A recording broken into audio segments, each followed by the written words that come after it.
今日想同大家分享一個源自日本嘅美學同埋人生哲學，佢就係侘寂 Wabi Sabi。侘寂呢兩個字，可能好多朋友都聽過，但係要準確解釋佢嘅意思，就可能連好多日本人都會覺得唔容易。今日我哋就簡單介紹一下侘寂同埋日本美學，同埋佢跟日本花道嘅相關之道。呢本就係 Beth Campton 嘅 Wabi Sabi。Japanese Wisdom for a Perfectly Imperfect Life。 呢本書內容相當豐富，好詳細咁樣介紹咗呢個其實都有少少複雜嘅概念。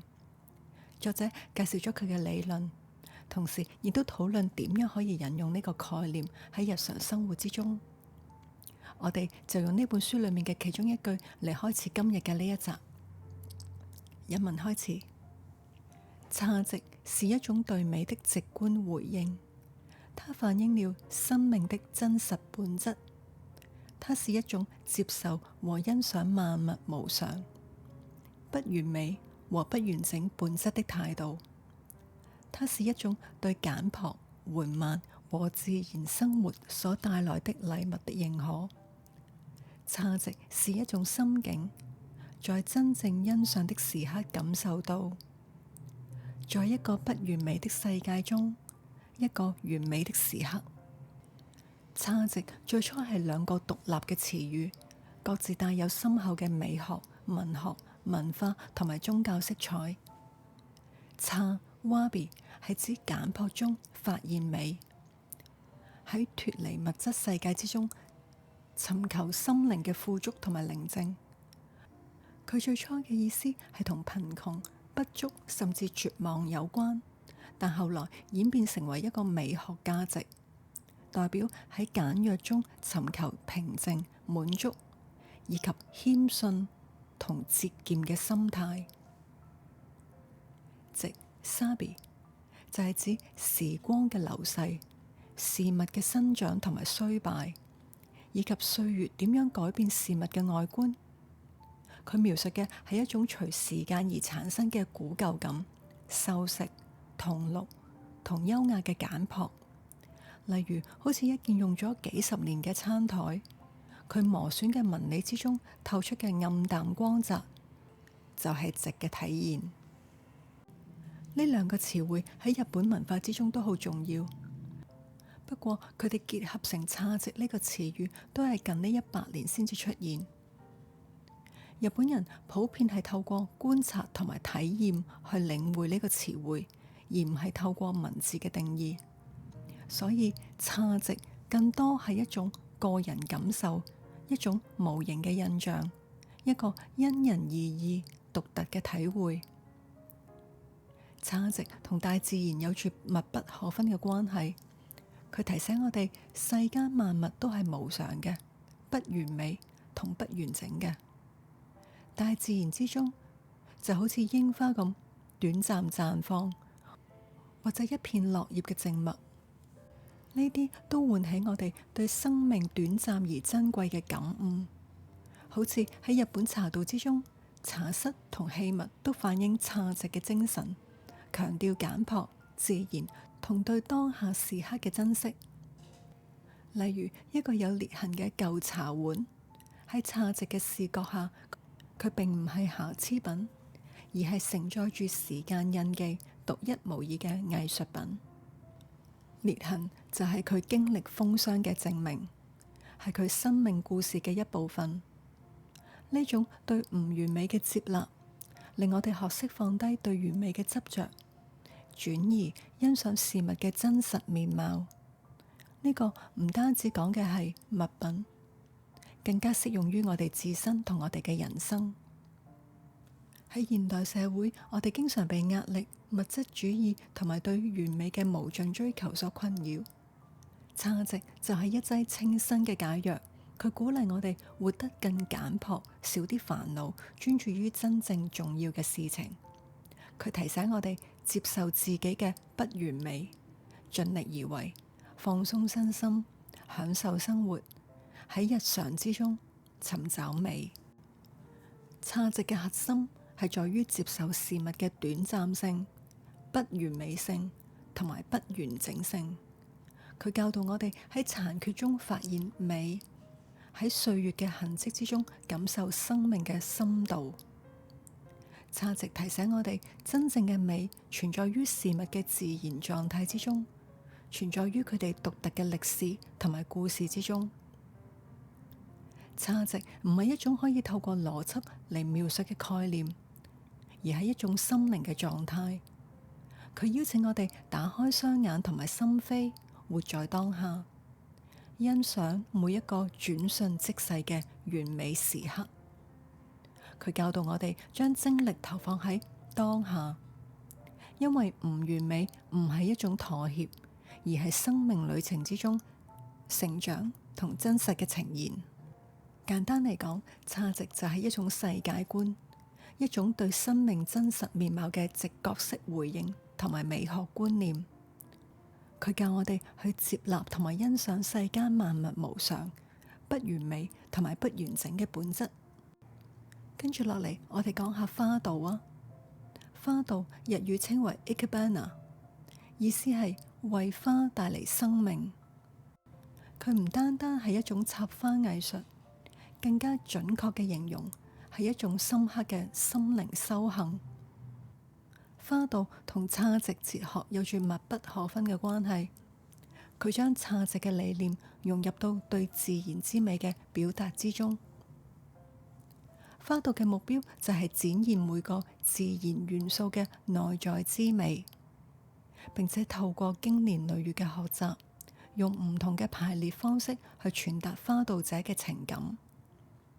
花道強調對自然短暫之美嘅欣賞，體現出侘寂不完美嘅美同空間嘅重要性嘅理念。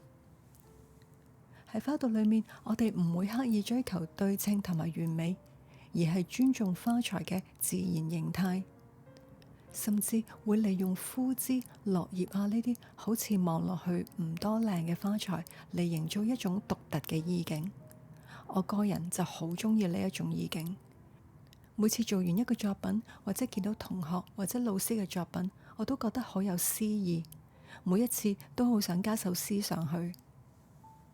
正如之前9集我分享過，其實每一支花、每一塊葉、每一條枝都有佢嘅氣氛，有佢嘅重量。比如一支形狀有啲怪怪嘅愛麗絲，佢可能未必適合做客枝，但係佢做中間枝就可以將成個作品點亮咗。成個作品因為佢而變得更加有層次同埋和諧。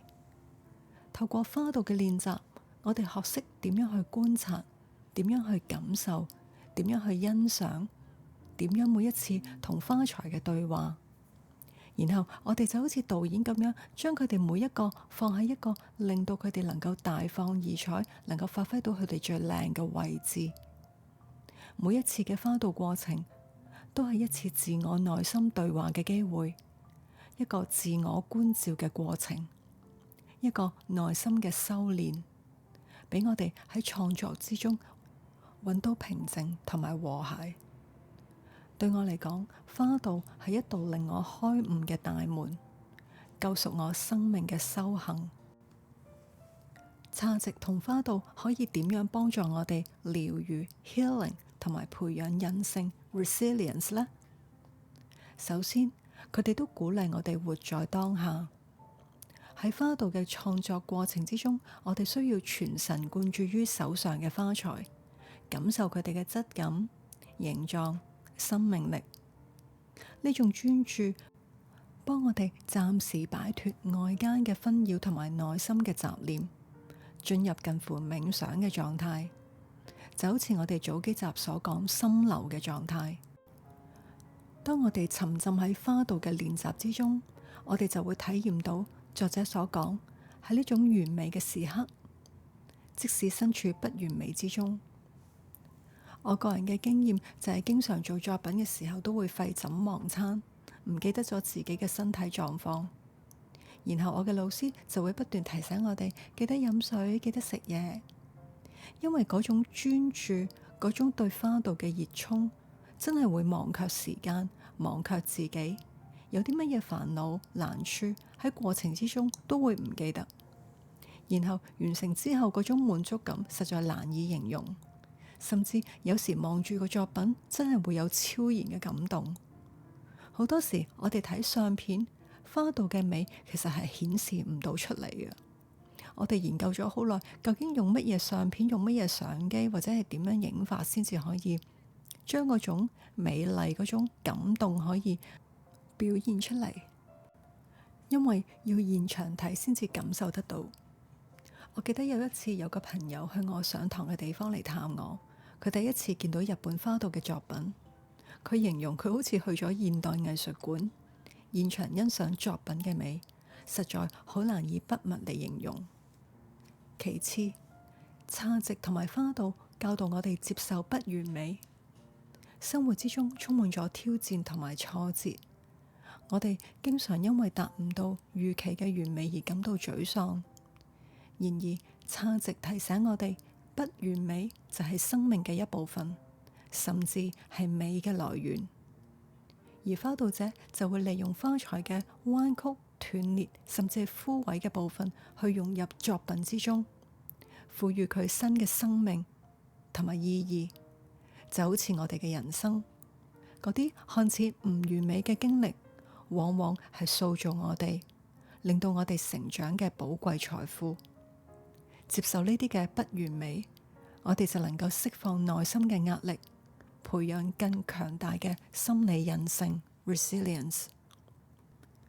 第三，侘寂同埋花道都加深咗我哋同自然界嘅連結，兩者都強調我哋同自然和諧共處。花道就幫我哋將大自然嘅美帶入室內，每日都能夠感受到植物嘅生長同埋變化。呢一種同自然嘅親密接觸，可以幫我哋去減輕壓力，提升情緒。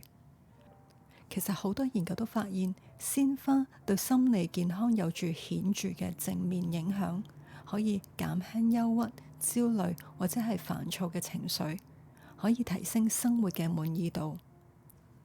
喺日本，好多護老院同埋幼稚園都有引入花道嘅學習，特別應用喺治療身心障礙同埋情緒問題。好多日本花道老師嘅 IG， 我都見到佢哋不時會教小朋友同埋長者花道，見到佢哋完成作品時候好滿足、好開心嘅樣，我哋就見到花道嘅力量。第四，侘寂同埋花道可以培養我哋嘅耐心同埋自律。正如日日是好日裏面講嘅茶道，花道同樣需要長時間嘅練習同埋專注，先至能夠掌握當中嘅精髓。而呢個過程本身就係一個修行，佢磨練我哋嘅耐心，培養我哋嘅自律性。